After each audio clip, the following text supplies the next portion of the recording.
In Mark chapter 1, I think it's around verse 15, we see Messiah going into the synagogues on Saturday to preach the gospel of the kingdom. That's the gospel.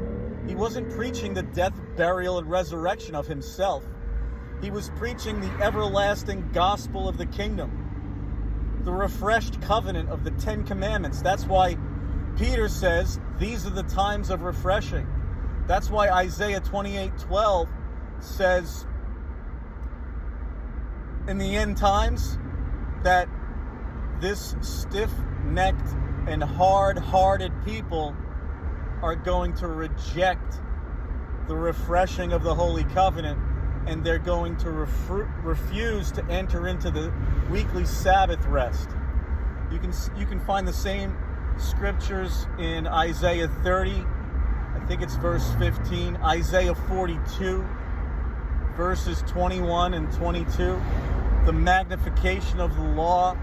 And interestingly, in Mark chapter 1, those unlearned fishermen drop their nets on the Sabbath day, and they walk with Messiah, preaching the everlasting gospel of the kingdom. That's your gospel, and you must keep it. You must obey it.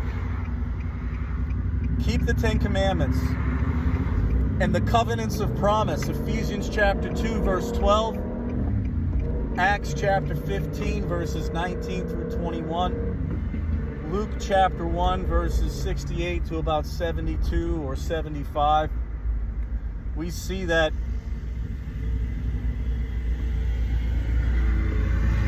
you must be grafted into the commonwealth of Israel. And Israel is not a Jewish house. Only Judah and Benjamin were Jewish, making up the southern kingdom, the house of Judah. This is your Bible, people. This is your Christian Bible that Christians don't read, and that they twist to their own destruction, and that wicked wolves and pastors behind the pulpits, making merchandise out of God's people, turning the grace of God into lasciviousness, have deceived the whole world. Just as prophecy said, the whole world would be deceived in the last days, except for the very elect. And the very elect keep the 10 Commandments, they eat clean, and they fulfill the royal law. And they've started a website. Though they are small, Jacob is small. And though they are hated, and though they are falsely accused of being in a cult, they said the same thing about the Apostle Paul.